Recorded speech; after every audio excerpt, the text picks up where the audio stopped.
Hello, my fellow nerds out there. It's Oracle Nerd Richie, and welcome back to our Wonderland. I'm honestly feeling a lot more energetic today. I actually just went to the chiropractor yesterday. It feels great. My bones feel much better.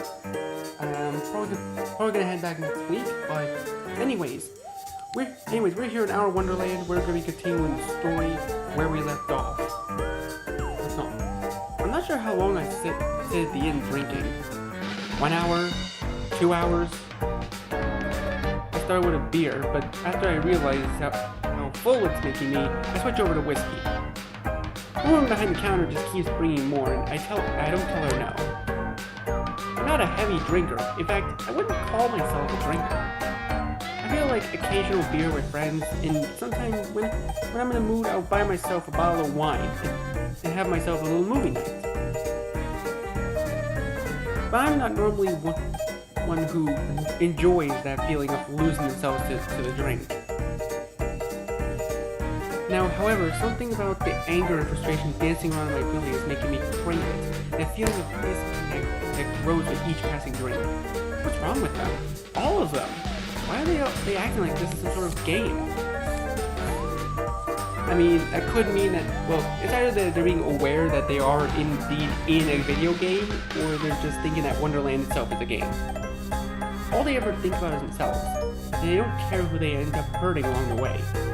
I don't want your attention. I don't want your protection. I think I can take care of myself. Maybe if they give him even a fraction of the unwanted attention they've always showered on me to Orlam, none of this would ever happen. Fuck, Orlam. I completely forgot to ask Gidget if Gidget had seen him. Oh well. They'll be back here soon enough. No doubt to Fred and Dodo on me some more. I down another shot of whiskey and feel it burn its way down my throat. The heat is throbbing in my chest, and already everything has a slightly fuzzy, lethargic feel to it. Hey, Iggy? I don't even have to turn around to know who it is. And my suspicions are confirmed when I find Gidget and Genzo staring at me in concern. There's a weird kind of pity in their eyes. Come on, Eggs. Why don't you join us at the table over there, huh? Genzo motions towards an empty table near the far wall. Oh, I see what this is. I sniff, rub at my mouth. You're gonna have an intervention or some shit. You're so sweet. I slide off my stool with a slight stumble. Both of them jerk forward to catch my fall. I scowl and yank myself away, waiting until they pull back before meandering towards the table in question. I slump in the nearest chair. Eggs. Genzo sits down across from me, clasps and unclasps his hands. He looks nervous. Is everything okay? You're not acting like yourself, Iggy. Gidget this time.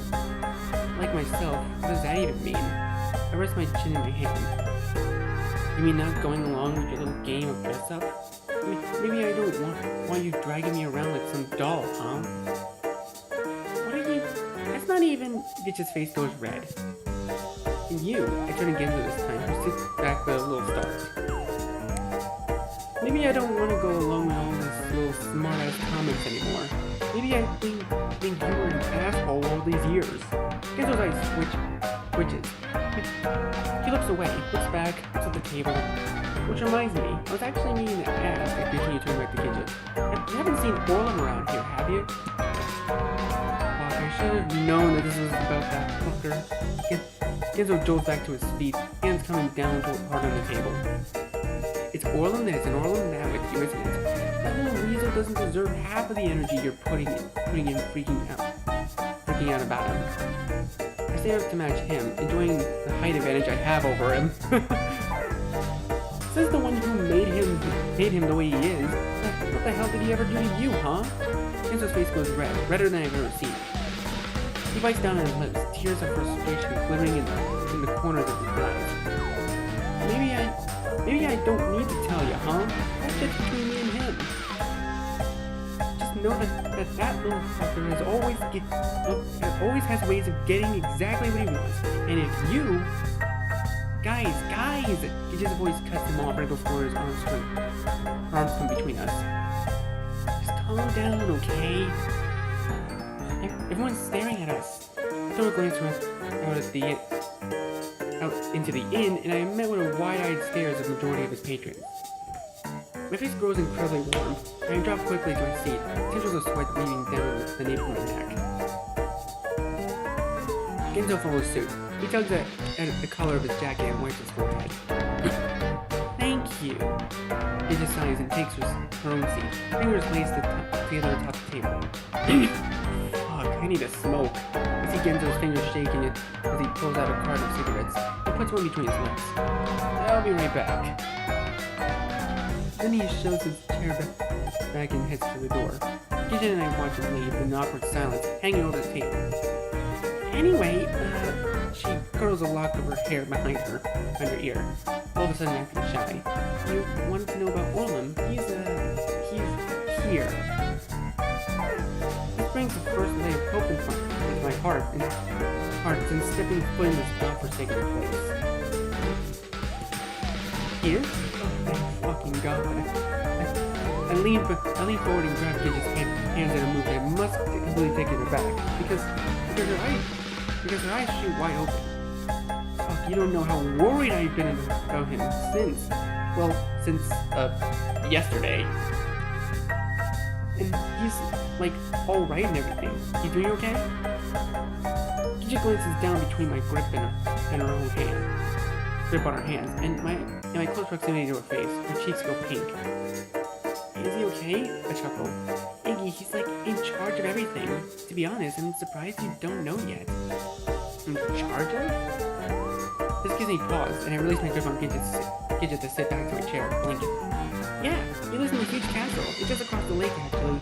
I've been up there a few times. Amazing dinner parties, dancing, you name it. She brings her hand to her chest with an awkward laugh. No, I haven't been up there in a little while now since last time he tried to get me to sleep with him. I mean, that's awkward enough already, but also all the other women I've talked to at those parties say he's into. Her gaze rises, drops again. Finally, she looks back up. Butt stuff. It's gross. Personally, I don't really have an opinion on it. Like, if you're into that kind of thing, that's your thing, okay? I ain't judging. We don't judge on this channel. I'm gonna save,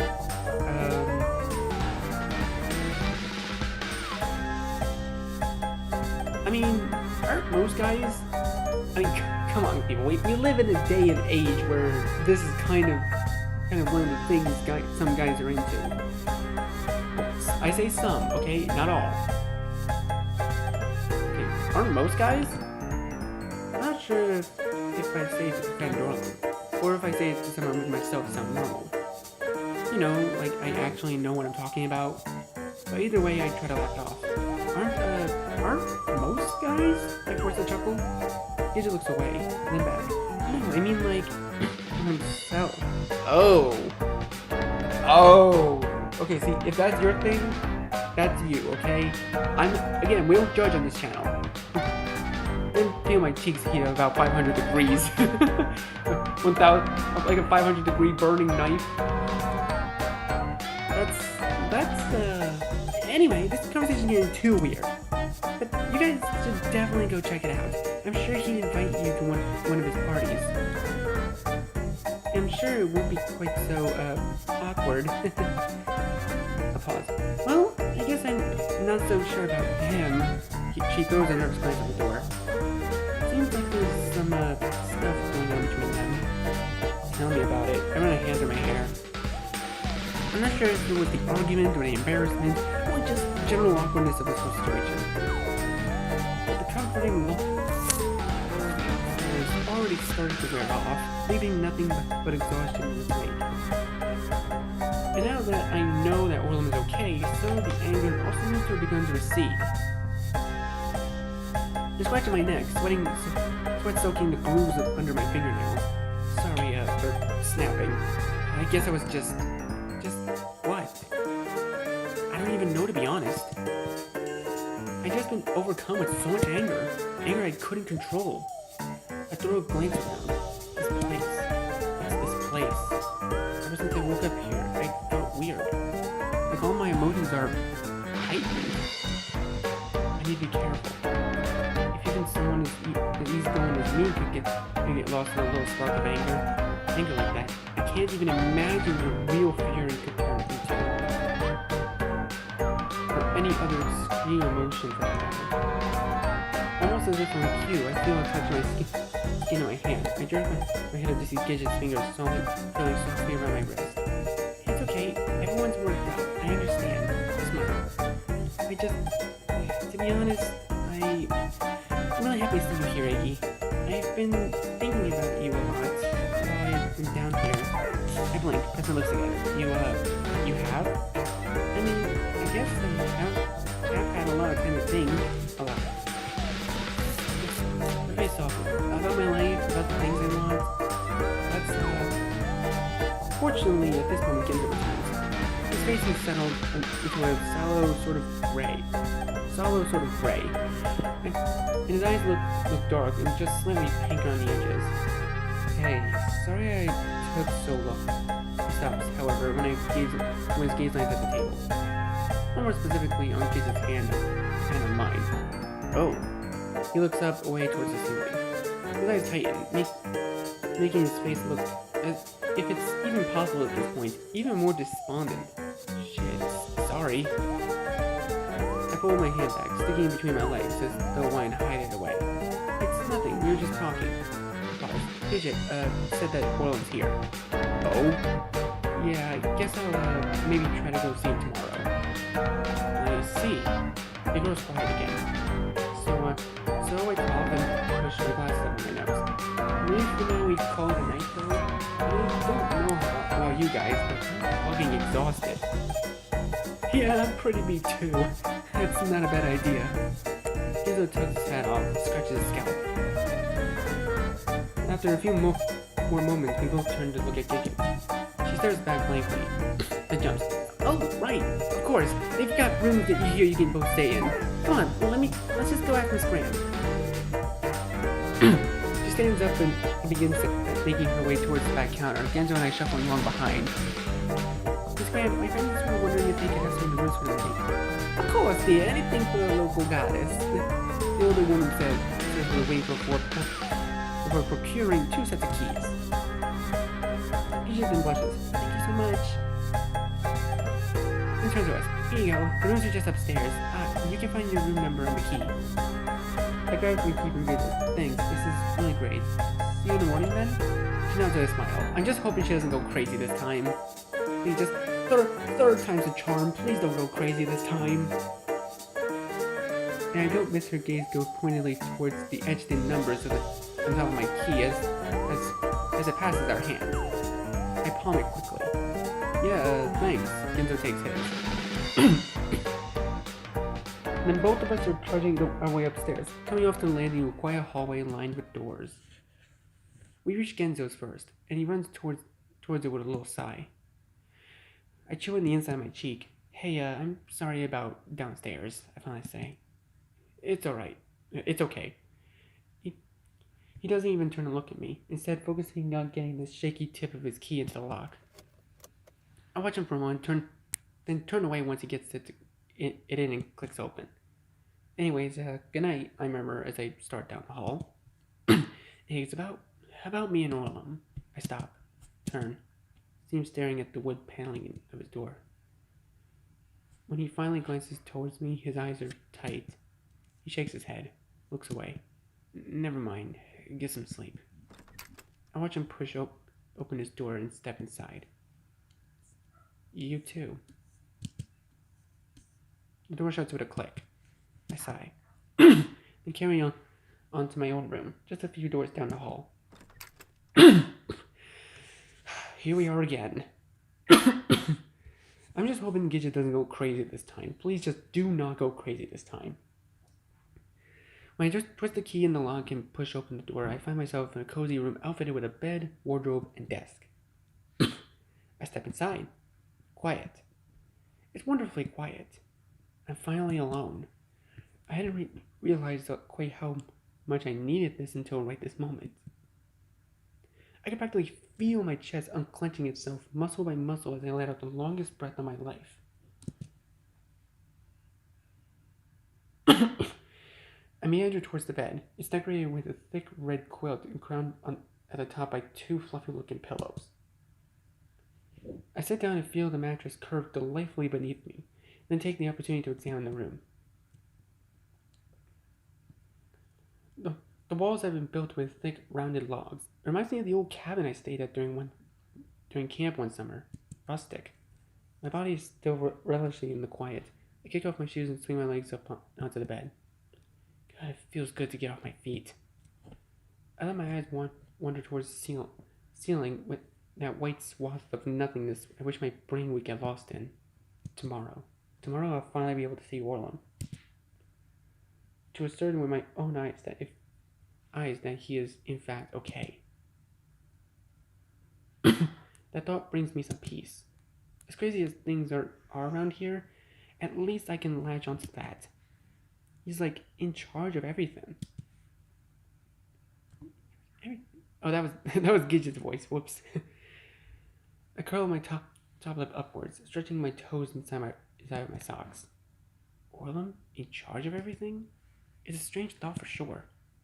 It's hard for me to imagine mousy Orlam bossing anyone around, let alone everyone. And yet, I'm kind of glad for him. He deserves a chance to call the shots for once, even if it can only be in a fancy world like this. My brows furrow. Yeah, in a fantasy world like this. We still need to figure out what the fuck is even going on. Maybe he'll be able to help with that too. Maybe he knows where Bucks is. Something tells me she's the key to all this. It all started after that call from Hooner. After all, there's a knock at the door. I grimace, but somehow it's not like I didn't know it was coming. I swing back around reluctantly and slide my feet back in my shoes. Coming. I shuffle towards the door, fumble with the doorknob, pull it open. Yep, there she is. I was kind of expecting that. Gidget's shy smile greets me on the other side. Hey, I say. Hey, she says back. Sorry, I mean, is it okay? We kind of got interrupted earlier and I just wanted to talk. I wince, but I don't really feel like I could turn her away at this point. Please just tell me she doesn't go crazy this time.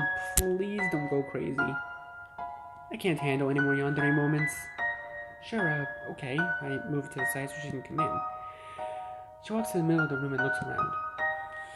These rooms are nice, yeah? I stayed in one of my first couple of nights here. Before everyone prepared that place for me in town. Yeah, it's nice. I stand in the doorway, unsure what to do. Then finally slide my way towards the bed. I perch myself on the edge expecting her to take the chair in front of the desk. She sits next to me on the bed instead. I don't move. My face feels like it's frozen in place. You're leaving tomorrow then? She asks softly, gaze centered on her lap. It's, well, I guess I'd like to check on Orlam, you know? For personal reasons. I shift my legs, lean my elbows on my knees. You seem really worried about him. Do I? I mean, it's not like not like any more than normal, really. I scratch on my cheek. He seems to be doing really well for himself down here, so I don't think there's anything to worry about. Then again, he has always been a little different. She laughs at this. Kind of the odd one out, you know? A pause. To be honest, he's always kind of weirded me out. The way he just follows us around like a little mouse, all through school, making weird comments. And that ugly rat tail. Okay, but the rat tail is kind of cute. Pretty ugly, isn't it? Save.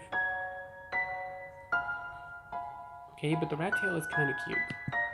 I turn the inside of my cheek, feeling the uncomfortable twinges of guilt be rising up in my belly. Okay, but the rat tail has a lot of character, you know?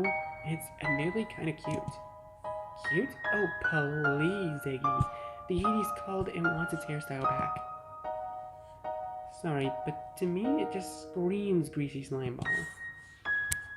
To be honest, it's no wonder he's never had a girlfriend. He might as well have girl repellent hanging on from the back of his head. I suddenly look at her for a moment, blinking. Damn, I never realized it was such a source of vitriol before. Well, I never found it particularly attractive myself. Don't I don't find, well, much of anything attractive. So maybe I'm not the best judge? Still, some part of me perhaps always wondered what it'd be like to run my fingers through it. This thought brings a flush to my cheeks. Fuck, that's a bit weird, isn't it? No, Iggy, it is not weird, it's fine. To want to run my fingers through another guy's hair? I mean, literally in the previous arc, you kissed Genzo, so, but he doesn't remember, so I don't know. I bring a hand to my own hair as though somehow hide my embarrassment. Gidget, however, must take this as a sign of disapproval, and I see her own face fall. But, I mean, I do know he's gone through a lot. I remember when his mom... Yeah, we don't talk about that. The silence returns. Gidget brings her hands up, presses her thumbs together. Anyway, I meant what I said downstairs. I really have been thinking a lot about a lot of things. Pause. Maybe it's because of this place. There's not really a lot of worry down here, you know? So I feel like my mind's been a bit clearer. I rub my wrist and gaze lifting from the floor centers somewhere around Gidget's knees. Also, like, finally getting something I wanted for so long. How happy it's made me. Kinda makes you think about the other things you've been wanting, you know? I don't respond at first. When Gidget glances up, I give a little grunt. She smiles. Seeing you here, finally, it made me really happy. And then downstairs, when you held my hand so tightly, I couldn't help but think that you too. She brings a hand close to her cheek, face red. Iggy, She swallows, takes a deep breath. She seems to be girding herself. Then brushes the scraps of her dress off her shoulders and slides fabric down towards her belly. Oh god, I'm probably gonna have to blur. My eyes grow about 5 times their size. Gidget seems horrifically embarrassed. Her face, her neck, and neck must have turned bright red. At first, she can't seem to stop wanting to hide herself in her arms, but finally she lets them fall, bearing her entire upper half. Gidget, I choke. My own face is probably the same color. I mean, I don't know, it kind of looks pretty pale in my perspective. I don't like them very much, but I thought you might, so you really don't have to do that. I eke out, bringing my hand up to my eyes to half shield them. My whole body's gone tense, a cold chill working its way up my spine and making my skin crawl. It's okay, I want to, Iggy. I see her smile, pull her legs up onto the bed, turn towards me. I want you to see me, Iggy. I want you to make you happy. Fuck. I bite down on my tongue so hard I could taste blood. Ugh. I'm starting to shiver. Uncontrollable quakes shoot up and down my arms and legs. All of this, I did all this for you. Why? I finally managed to croak. I'm still trying to do my best to not really look at her, but also not completely look away so as to not be rude. Gidget pauses for a moment, a look of confusion crossing her face, and smiles shyly. Because I like you very much, Iggy. I've always hoped that maybe you like me too. Her cheeks go even redder. I'm sorry, it's a little forward, but I thought since you're leaving tomorrow... A pause. Then she seems kind of flustered. But you don't need to give me an answer right away. I know, guys... You need your time to think and all. She crawls forward, one hand on my thigh and the other on my shoulders. But maybe tonight I could take care of you. Then leans in, her lips going to the side of my neck. You like that, wouldn't you? I said. The touch sends cold needles all up and down my shoulder and chest, clenching tight in knots in my stomach. I feel my throat constrict, which forces an undignified gasp of air hissing between my teeth. Gidget, could you please put your clothes back on? I say with a shudder. Gidget stops, pulls back, blinks. I'm offering you no strings attached. You do realize that, don't you? I realize that very well, thank you, and I appreciate the sentiment, but I don't really. It's just I'm really fumbling.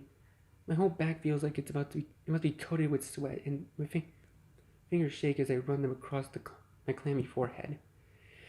Kisha stares at me for a moment, then narrows her eyes. You think I'm disgusting, don't you? I knew it. I see her brows furrow at the top. Her top lip begins to tremble. What? I squawk. I never said. How could you, Iggy? She brings her hands to her head, clutching at her hair. Everything. I did everything for you, Iggy. And she's gonna go crazy. It's not. Well, I guess third time isn't really the charm now, is it? My heart stutters in my chest, and a spark from earlier returns. What are you even talking about? But she's barely listening. Instead, she's tugging at her hair, pulling at it, yanking it until two giant handfuls snap away between her fingers. This stupid hair, I hate it. Stupid dress. Now she grabs the folded fabric slumped around her belly and begins pulling at it. I hate it. Gidget, stop. I reach forward to her from ripping the fabric apart, but it just seems to incite her tirade further. And I hate these stupid fat lumps. She grabs. Oh god. Fingers forging divots of soft skin. But I thought you would, Iggy. You of all people. I gave up everything for you. I wanted to be perfect for you. Something inside me snaps. Who asked you to do that, huh? Because I sure as hell didn't. I point my finger right up in her face, unable to stop, unable to keep the words from tumbling from my mouth. I don't want any of this. I don't want sex. I don't want people throwing themselves at me. I don't want people expecting things of me. I don't want you. Gidget's face goes white, then red, and purple. She opens her mouth. It screams. It's so loud and shrill that I have to clamp my hands over my ears to stop my head from ringing. She screams and she screams and she screams. And she grabs a lamp off the table and throws it straight at my head. I hate you! Of course she goes crazy. Ugh. It hits me square in the crown. For a second, it feels like a knife soon between my brain.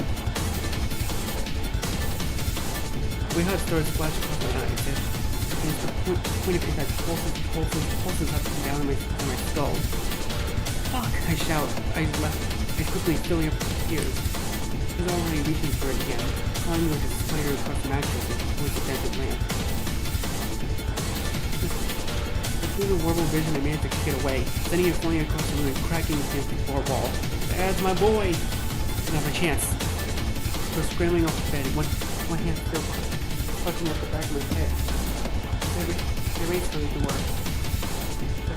The bed goes as Gidget comes off, then I hear her footsteps clattering there, the sound of that door being opened, and a tray of no key. All I focused on was my pulsing pushing the door. Get out. I sailed at it so fast I ran my shoulders into the wooden panel and kicked the air out of me again. And I'm fumbling with the knob, and my fingers are clumsy sausages. I turn around and check on Gidget. Uh-oh. Oh, God! Only to find myself thrown back against the door. She's there. She's here. How it happened so fast? So fast I don't register the pain. Going towards her on her shoulder. It was just in the shoulder. Please tell me it was just in the shoulder. A large pair of scissors sunk handled deep above my wrist tip. Gidget's fingers curled so tightly around the remote page is shaking. The deep-red puddle is spilling across my shirt, oozing like solid scarlet pit stain. Gidget! She must snap out. This must snap her out of it, because the wild-eyed suddenly go clear. She steps back, letting go of the scissors, just staring at me. Staring at the bloody handle of scissors trembling in the air. Iggy, she says softly. I take advantage of this and reach across and yank the scissors out of me. Oh, God! and stabs him straight back into her neck. Oh, she gurgles, coughs. Her hand goes to her throat. She pulls the blades out, laying loose a waterfall of blood. Oh, God. She drops the scissors and limps back towards the center of the room, gagging and choking and coughing, both hands to her neck trying to stop the deluge of blood. She drops to her knees, falls to her back, eyes bulging and pleading at the ceiling. She's shaking and twitching. Her throat rattles and retches as though she's trying to say something. All the while, the puddle of blood beneath her grows. I wander over and pick up the scissors off the ground, kneeling down next to her. I'm strangely calm. Oh no! Oh no, Iggy's turning crazy! Just staring at her, I barely feel the pain in my shoulder. All my muscles aren't shaking anymore. In fact, I'm perfectly still. Oh god, I'm gonna have to blur this. Wait, I don't know if I should blur this, but I think it's probably safe if I do. Gidget's eyes turn towards me. I can see the veins bulging. See her mouth, something inaudible. Finish her off? Don't finish her. Oh no! Oh my god, we have a choice to do this. I feel like she'd probably kill me if I don't finish her. Oh, Iggy is succumbing to madness. Oh no. Oh, what do we do? What do we do? What do we do? I feel like if I finish her off, it's probably going to continue the story. If I don't finish her off, she's going to kill me. Oh, God. Oh, no. Oh, what do I do?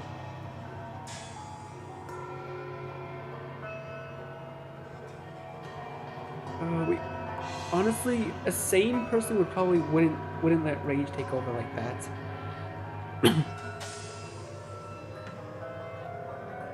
Oh no, what do I do?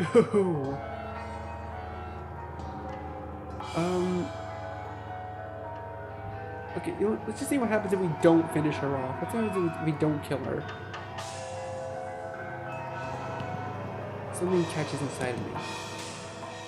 Wait, what am I doing? What the fuck am I doing? I suck in my breath, eyes tightening. I feel strangely disconnected from everything, as if none of this is even real, except that it is real. The pain pulsing back to my shoulder is evidence enough of that. I clench my eyes shut, shake my head, again and again. No, no, no, no. This isn't me. This isn't me. A shiver runs down from the base of my spine all the way up to the crown of my head. I drop the scissors to the floor, bring my palms to my forehead, fingers clenching into my curls. I sit there and breathe. Breathe in, breathe out. Breathe. I notice I no longer hear the sound of Gidget gasping. So I open my eyes, glance down. She has the scissors. That's the only thought in my mind. My mind's time to process. Before she slams the scissors straight into my eye, I jerk back. Pain. Fuck. My sluggish nerves are suddenly furled back into immediate action as I throb after throb. Icy hot daggers flare out from my eye. I can't see. I can't fucking see. I grope with my hand, trying to find the ice pick piercing through my brain. But by the time my fingers find Gidget's wrist, she's already yanked the scissors back out. Oh no! Oh no! Taking my eye with them. There's a half-audible snap as it rips free from my optic nerve. There's a great plop as it lands rolling across the floorboards. I lose consciousness for a second because every muscle in my body gives at the same time. I feel myself falling. Slow motion, almost like a puppet, but it's just had strings cut. Then my head cracks against the floor, everything speeds back up. Fire across my face, pulsing. My head a whirl with colorful lights. My vision throbs. My brain screams. I slide my hands to the empty eye socket as blood pumps out of the gaping hole. My eye, where's my eye? I have to put it back. Oh god, but Gidget's on top of me now. I can feel her muscles shaking against me. Blood still cascading down her neck. Her lips continued to gasp for air. Oh no! But she's smiling down at my plight. Eye trouble, Iggy? Her voice crackles as blood leaks down her chin. You always did have trouble seeing things that were right in front of you. She raises the scissors back up, above her head, arms trembling. Don't worry though. Now we'll be together forever. Then plunges them straight into my chest. Oh, damn it. Yeah, I figured that was gonna happen. Unfortunately, you were scissored. Don't take that out of context. But at least you don't have to worry about finding your eye anymore. Last choice. Okay, so the right choice is to finish her off. Wait. Oh no, I just passed something. Things bulging. Do it this time. Do it? Do what? You know you want to. I blink. Lick my lips. That's not Gidget's text color, is it? That text color looks a little bit lighter than Gidget's text. It's only right after everything she's done to you. After everything she put you through. She deserves this. My fingers curl tighter around the handle of scissors. Oh, I only have one choice! Oh no! Oh, I only have one choice now. Because usually when you go back to the previous choice, it gives you both choices again. Oh, okay. Okay, fine. Finish her off. Just end it. Yes, that's right. She deserves this. And I deserve this. I'll let the scissors into the air and plunge them into her chest. The blades snap in nicely, like sticking a knife to a pumpkin for carving. And her red stain quickly spreads out and away from the hole, turning her white dress a dark crimson. She's not moving now, only small twitches. And the hands pressed against her throat have gone limp, allowing the blood to escape freely from the hole in her neck. I pull the scissors back out with a sick squelch. Well done, Iggy.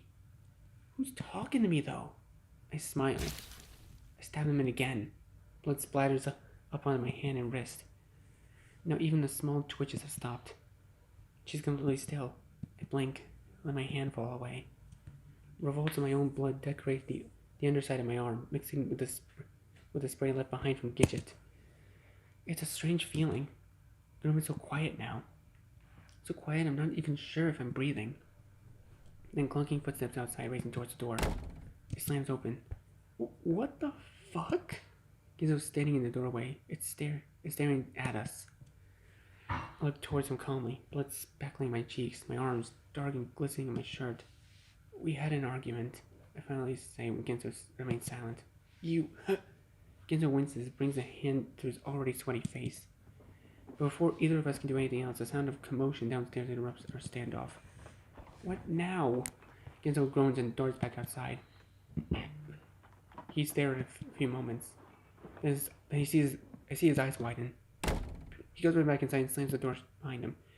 We've got big fucking trouble on our hands now, Iggy. Just before he manages to slam the door closed, I catch a glimpse of a person. If they could be called a person, their skin is gaunt and gray, and their eyes are puffy and red. They claw at the door. I hear low moans as the door shakes and rattles beneath their nails. Get up, get up! Gizzo grabs me by the collar and pulls me to my feet. Then eyes a red puddle in the middle of his shirt. How bad is it? I yank the front of my collar down to try to get a better look. One hand roving inside, gingerly poke at the flayed skin. I think it's pretty deep. Stop. Gizzo holds a hand up to stop my self-examination. Then hands up, the other to his mouth and face as his face goes silently green. An extra zealous thud against the door makes us both jump, and Gizzo begins cursing beneath his breath. Fuck, think! He hits his fist against his forehead.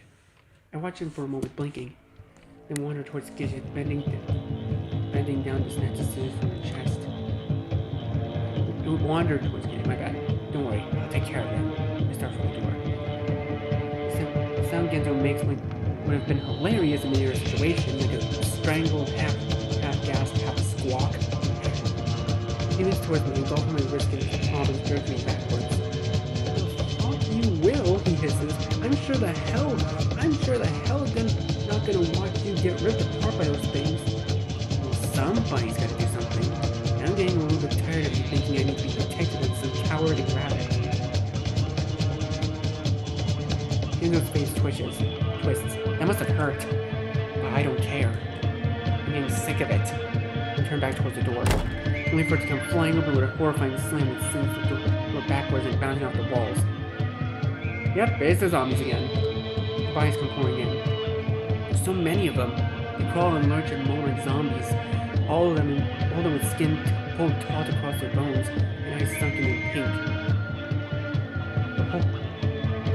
The whole pile of them spills over through the doorway as they clutch and crawl over each other against that room. Fuck, I hear Genzo screech next to me. I have to admit, even my own eyes bug out at the sheer numbers of the bodies reaching a broken force. I readjust my grip on the scissors and raise them hesitantly into the air, only for Genzo to promptly knee me right in the gut. The air goes out of me like a flame balloon. In the moment of limp helplessness, it grabs me right around the middle and goes charging out the window.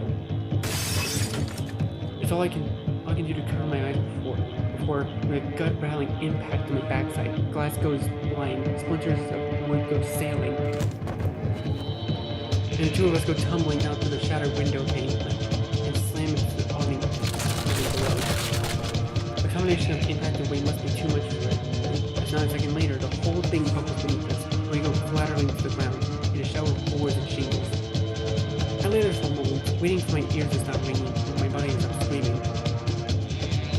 Then push myself to my feet, careful to avoid the errant nails and broken wood. Genzo goes next to me. He nurses his shoulder as he sits up. Fuck my life. What was that? I half grumble, half moan in his attempt to push myself shakily to my feet. Fucking saving your life is what that was. Though apparently I should have just left you there to get eaten alive, huh? Genzo lurches to his feet next to me, able to wince. I take the menacing step forward. The next finger already wavered straight, but the sound of the groans from above is enough to stop my angry tirade before it even begins.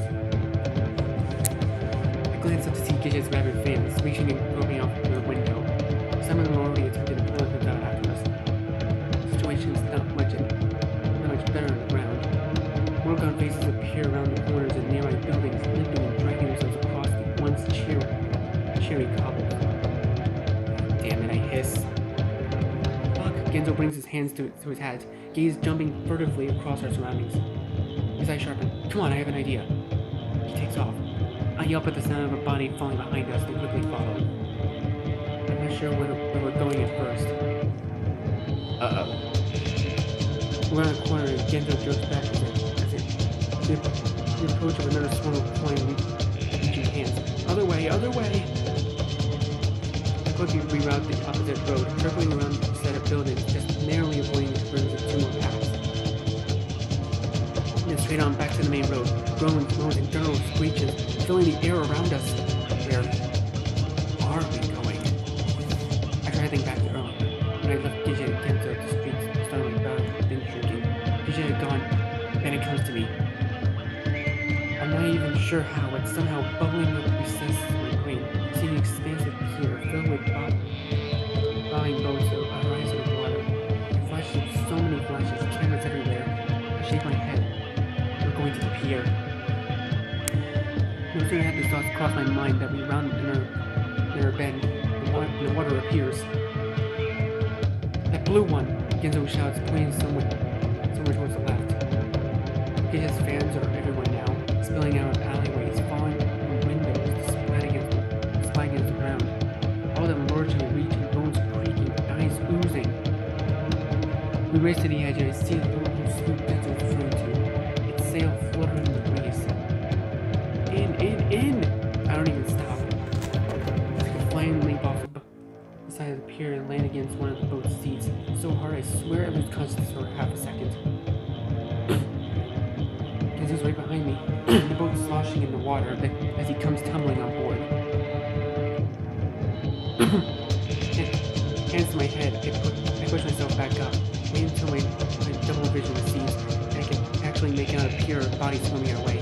In the same way the camera flashes and had invaded my mind earlier, and their image overtaking mine. I should make it towards the boat, keeping us tight to the dock. Genzo, the rope! I try to walk forward, dizzy and wobbling. I got it! Genzo latches onto it, yanking and clawing and jerking at it in jerking tugs that send shudders through the boat's frame. I know it's no use. Nothing he does is going to get that rope undone. I reach behind me and find the scissors, sticking out of my back pocket. I have the scissors with me now. I don't even remember putting them there, but something inside me must have known I needed them. I whip them out and start towards the boat, snapping the blades down around the fibers. God damn it! My finger muscles ache and shake. I can't seem to find enough strength to apply the necessary force. Even as I chop and twist. Shit. They're getting closer. Almost to the water now. Like hungry waves spilling over the edge of the bucket. Shit. That's when Genzo's hands come downward around mine, encasing them like baseball gloves and pressing. I wince as the handle of the scissors bite into my palm and fingers. But the additional force seems to be working. As the first one fiber snaps, then another. And then with a whip-like lash, the blade chops through the last remaining sinews, sending the ends of the boat flying. The two of us are careening backwards hard into the side of the boat. Another whoosh of air escaped from my lungs upon impact, though I avoid the brunt of the hit thanks to Genzo's shoulder. The boat rocks, bobs, then begins drifting away from the dock. I see those things gathering at the pier, reaching and moaning at us, but there's nothing else they can do. We're already too far away. Thank fucking God. I glance down. Genzo's arms are tight around me. I can feel his face pressed into my back. I jerk away. Now that we're no longer running for our lives, the anger has rekindled itself in my belly. I could have handled that myself, I snap. Genzo blinks at me for a moment, then narrows his eyes. Wow, sorry for trying to make sure we don't get killed. He nurses his shoulder with a wince, his face tired. Well, it fucking hurt. I bring my hands up, revealing deep red grooves decorating my palms. Genzo's eyes wide in disbelief. Would you have preferred to get your hands eaten off? What the actual fuck is wrong with you, Eggs? Maybe I'm just sick and tired of you pushing your way in when you're not wanted. You ever thought of that? And then because I've apparently lost all ability to stop myself at this point, and you're always touching me. Does touching me get you off? Is that it? Genzo's pupil go pinprick sized. His face turns red. That is fucking it. He pounces. We both go down. He lands a nice shiner right in my chin, makes my head spin. I respond with a punch of my own right across his eye. His hands find my... I'm sorry, what is that noise? I can't take it seriously. His hands find my throat and his mind find his hair and we both go rolling. Grizzly's on top, then me. He lands a knee right in my crotch that brings tears to my eyes. I follow up by wrenching his hair back with a solid handful comes off in my hands. This takes him out of commission for long enough that I'm able to clamber back on top. Oh ho ho ho! I reel my fist back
This must be the castle Gidget had mentioned. Orlam's castle. Damn, it really is huge.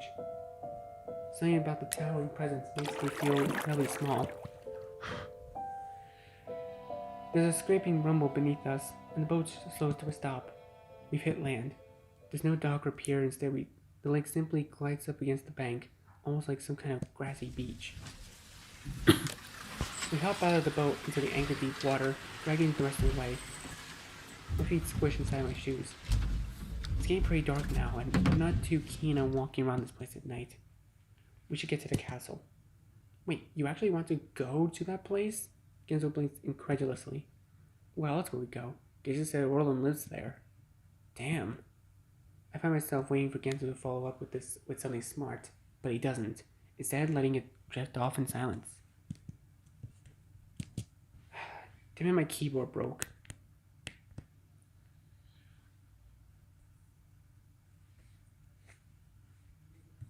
Okay, there we go. Fixed it. So I led us up the hill in the direction of the buildings we saw earlier. It's not far. Already I can see what looks like to be fishing shacks just up the bend. Past that, a cobblestone road leading to the town proper. The place looks deserted. We follow the road towards what seems to be the center of town. More and more buildings lining up our either side.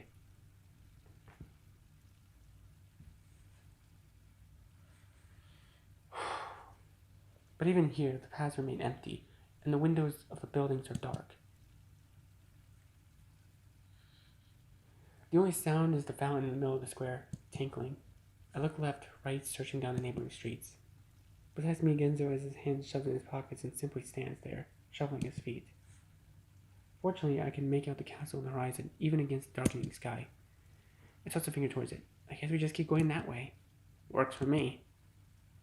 So we carry on, past the buildings, following the road out of town, and up along the path, leading towards the castle gates.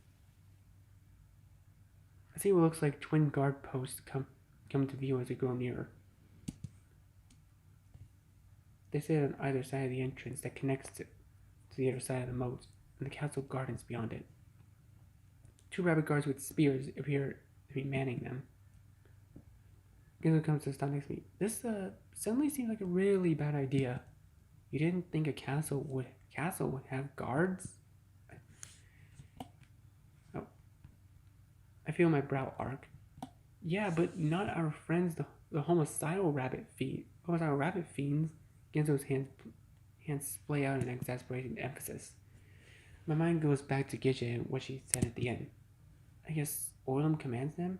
This is his castle after all. And the fact that they tried to kill us earlier doesn't worry you at all? Genzo takes a step backwards. Come on, Eggs, this is really starting to give me a bad feeling. The closer we get to this eyesore, the more I feel like I want to hurl. I'm not leaving until we see Orlam. I didn't come all this way and through all that. I gesture in the general direction of the lake, just to leave before we've even gotten any answers. And with that, I begin walking purposefully towards the bridge and the rabbit guards. Genzo brings his hands to his hat, fingers curling in the fabric. Then he lets out a nervous whine, almost like some kind of confused puppy, before jogging after me. The closer I get to the rabbits, the taller they seem. 7 and 10. Until once I'm standing right in front of them, they loom over me like skyscrapers. They look down on me with twin looks of bemused confusion. I open my mouth, close it. My earlier gumption seems to have disappeared completely, and I'm reminded of my encounter with the woman in Orlam's apartment. Genzo shuffles up next to me with a huff as I lift a hand and scratch at my cheek. Hello? We're, here to see Orlam? The rabbit stared at us for a moment longer, before erupting with laughter. Did you hear that? They're here to see the king!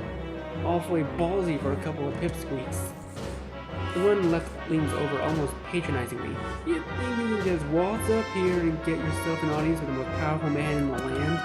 The other one brings his hand to his hips. Yeah, you're lucky we don't arrest you right now for even suggesting it. Beat it, squirts. The things I cross for We're his friends. He knows us.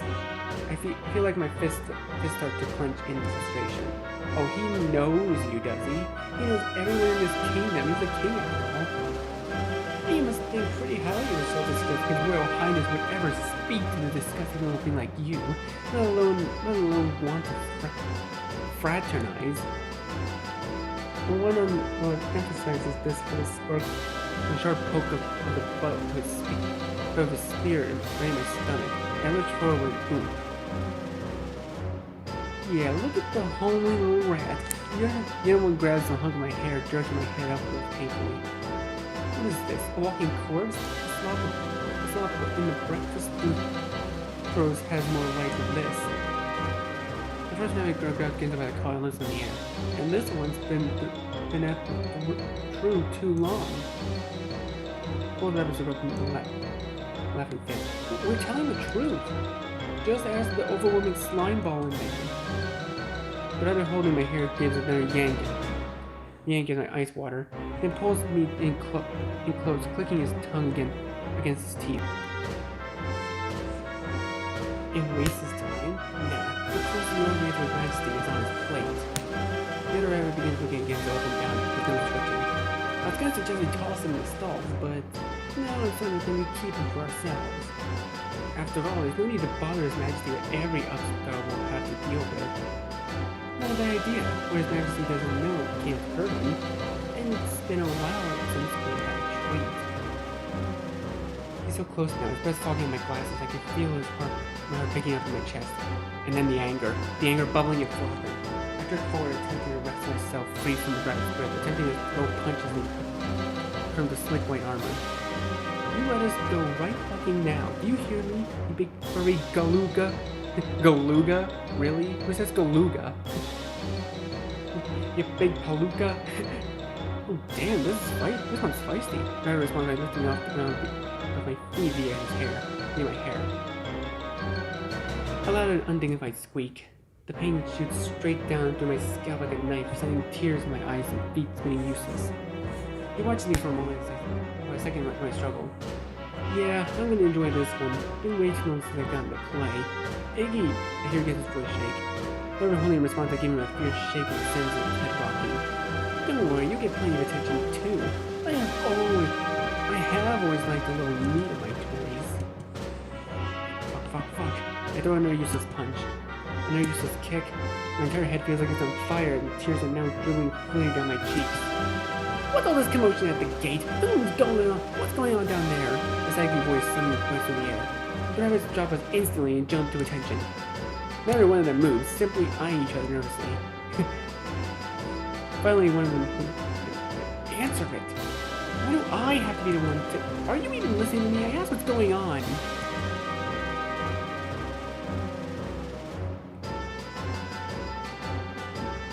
It seems to be coming from the guard post on the right. The second rabbit cringes and dashes off. He picks up what looks like a small receiver off to the inside of the wall. Oh, yeah. Nothing important, Your Majesty, just two nobodies trying to get into the castle. We've placed them under arrest and we'll take them to the stalls immediately. There's a pause. Then, trying to get into the castle? Now that's a rare one. Who are they? The rabbit looks back at us and lying on the ground. It raises a brow. There's a short, round one and a tall, sickly one, Your Majesty, sir. Then a pause. Then, those are my guests. You're to bring them inside immediately. If the rabbit could have gone white, he would have. His face twists as he turns to look at the other rabbit, who looks similarly distressed. Of course, right away, Your Majesty. And you two, come to my room once you've passed them over to the attendants. It seems we need to have a little chat. The line goes quiet. The rabbit hangs the receiver back up with a nervous twitch. He walks back towards us, face grin. We're to escort you inside. This way, please. Gidget pushes himself to his feet. Does things offer for you to look around. That's more like it. Then we follow and step behind them, eyes wide and searching as we're led across the bridge and through the grounds of the castle beyond. Alright. It's already fading to the next scene. Oh, okay, I really like this music. Alright, but I think I'm gonna probably leave this part here for now. Thank you guys so much for watching this video. Please leave a like, comment what you think, share this video with your friends, and be sure to subscribe and click the bell so you don't miss a single notification. I'll see all of you in the next video. Goodbye. You say you wanna try, but you never do.